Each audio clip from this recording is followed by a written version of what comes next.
While I'm waiting for the clicker, I'll introduce myself. I'm Rob Cohen, Chief Operating Officer of 2U, and I'm very excited to be here in Israel speaking about education and talking about how we're really changing the way students can learn, especially in the postgraduate environment.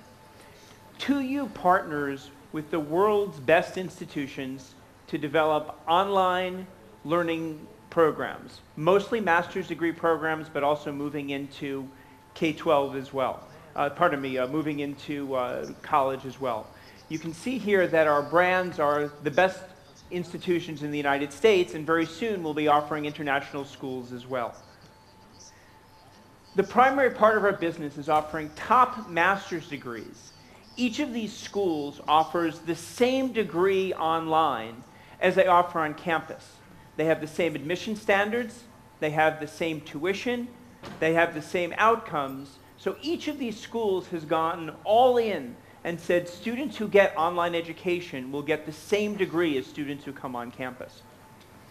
We also have a program called Semester Online that allows students in college to take undergraduate classes online from some of the best institutions now in the United States and soon in the world. This is a sampling of the courses that are offering. I'm actually unveiling for the first time our Hebrew Bible Old Testament course from Brandeis University, which will first be offered this fall to students around the world.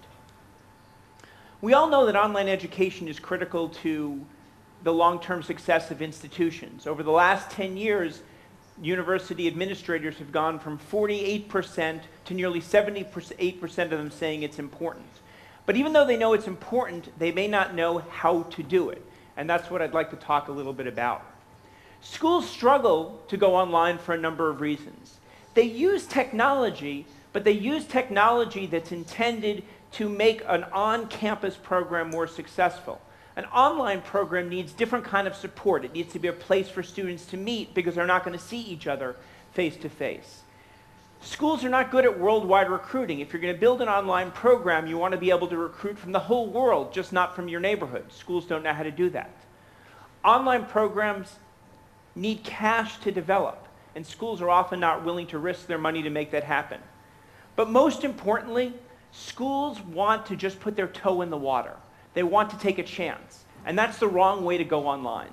To go online, you need to be big, bold, transformative. And if you're not willing to do that, then you're going to create something that's mediocre and not exceptional. The 2U partnership between schools and universities is trying to get over the hesitation schools have to go online. What 2U does is provide technology, provide recruiting, provide student support, basically provide the things that schools don't do well. The schools provide the professors because that's what they do well. They give the degrees because that's what they do well. And then actually together we produce the curriculum. We sit with the professor who knows the content, and they sit with our producers who can create brilliant content that's probably better than a professor's ever thought they could do before. The 2U educational experience is exceptional. We start with an online platform that frankly is supposed to be a social network so that students around the world can communicate no differently than they're communicating today, but we provide a way for them to do it in an educational environment. The learning experience starts with content that students can review on their own. We've talked about this earlier today. It's the flipped model. Students study on their own, asynchronously learning the content, and then they go to class. It's critical. They sit in a classroom with a professor, with other students. They talk Socratically, they dialogue, they learn from each other. But the time is spent not on a professor lecturing, that's done before they walk in. And then finally, because it is a key to learning, all of our programs involve students leaving the online classroom and going into the real world, doing internships or various placements that allow them to use what's learned in the classroom. The wrong way to deliver online content is to put a camera in the back of the classroom and just film the professor. Yet that's what a lot of programs do. What we try to do is be innovative in the asynchronous content that students study on their own. At a minimum, we can do something simple like this. We put a professor in the right corner of the screen, the professor talks over his or her content, and the professor can digitize this in a way that makes it interesting to a student, and frankly, a student can watch again and again and hop to where they want to. But that's not good enough. If you're going to develop a course that students around the world, hundreds, maybe thousands, are going to watch, you should invest money in the production so that you have things that you can't do in the classroom. I'd like to show a brief clip from our social work program. This is something that shows how a professor, and the professor starts the clip, can bring something to the learning experience they couldn't do by standing in the front of the room. Summarization actually is really just an extension of reflective listening. It helps you show the client that you're listening. And it also helps frame a lot of this information that you've been given. Jeremy, it's been a while. What's going on? How much time we got? How about 15 minutes? Then I'm closing shop for the day. Okay, I better make this quick. Okay, you know Chris, tattoo artist? Right, okay, so I got this friend in Vegas, right? And he's got another friend in Vegas who's giving up this tattoo shop. So I heard about it and I thought, awesome, because Chris is just an amazing tattoo artist and we got to do this, you know, we got to get over there and go. In this first scenario with Jeremy, you have this client who talks a lot. We're 25 miles out of Barstow and the car just...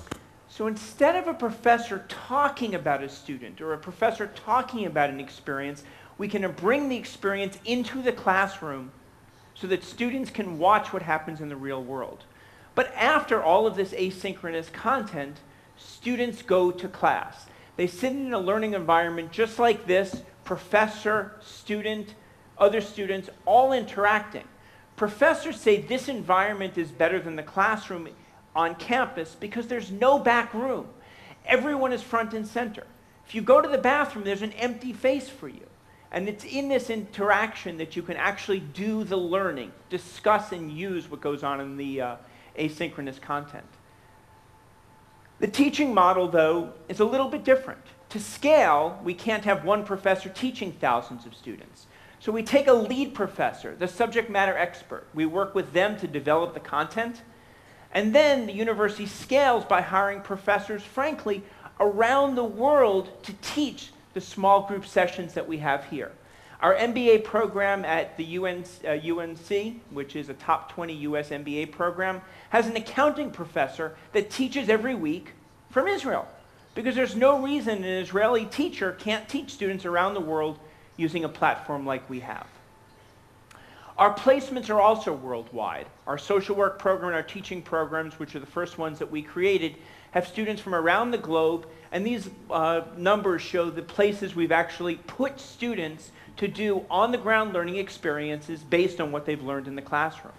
Our MBA program doesn't have a placement, so we have worldwide immersions. Students in the MBA program fly to a current common location once a quarter, and they work interactively in real time, in a real place, to use what they've used in the classroom. And it's this combination which creates great learning. Great material students can watch on their own, a very interactive classroom, and then putting this together by putting real-world experiences together. We've talked about MOOCs, and I'm actually going to use a statistic that Rachel was alluding to before. MOOCs are good at delivering content, but they haven't yet succeeded the kind of success we expect in an on-campus program. In Coursera, a very small percentage of students complete each program, 5%. A Udacity San Jose program, only 29% of the students pass the class compared to 75% of what would go on in a normal classroom. I'm running a little short on time, but I do want to show you some of the outcomes, because I do agree with what Rachel said about outcomes. If you don't measure outcomes, you're not going to create successful education. So in a 2U program, and these are our first 4 programs, students are doing the work. Even though they're dispersed, they're online, they don't have to go to class, they're completing 85% of their mandatory and optional coursework. The students are not only completing the classes, but they're coming back for second semesters and they're graduating. Our online graduation rates are every bit as good as what you'd see in an on-campus program. So even though it's online learning, it doesn't mean it can't be as good or if not better than what goes on in the classroom.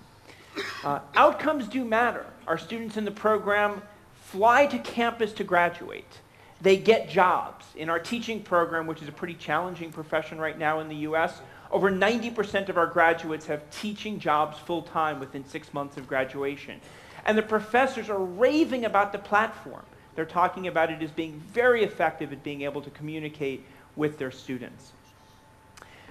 We use a Net Promoter Score, which is complicated, but in some ways pretty simple. It measures student satisfaction, their ability to recommend a program, from a negative 100 to 100. So it's not a 0 to a 100 scale, it's a negative 100 to a 100 scale. Our professors are saying that the program would earn a 70 for them. Our students are saying it would earn a 60. I compare this to world-class brands like Google and Apple, which actually get lower student satisfaction. Why? Great education delivered very conveniently to the students. Putting this all together, the mission of 2U is to work with universities to develop online programs that are not easy, that are not cheap, but that can be the kind of education that people are taking 10 and 20 years from now.